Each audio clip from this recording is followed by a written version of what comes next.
नमस्कार मित्रांनो, आज आपण महाराष्ट्रामध्ये पंचायत राज संस्था याबद्दल आपण माहिती जाणून घेऊया. मित्रांनो, पंचायत राज संस्थेविषयीची निर्मिती तत्कालीन मुंबई राज्य म्हणजेच महाराष्ट्र शासनाने पुढील 2 कायद्यांनी केलेली आपल्याला दिसून येते.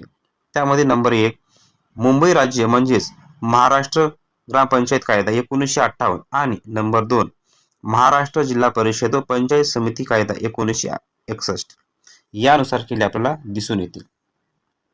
मित्रांनो, महाराष्ट्र स्वतःचा कायदा निर्माण करून पंचायत राज संस्था निर्माण करणारे देशातील पहिले घटक राज्य ठरले, हे आपण लक्षात ठेवावे. महाराष्ट्र जिल्हा परिषद व पंचायत समिती अधिनियम 1961 हा कायदा मुंबई आणि उपनगर मुंबई या 2 जिल्ह्यांना लागू होत नाही, हे सुद्धा आपण लक्षात ठेवलं पाहिजे.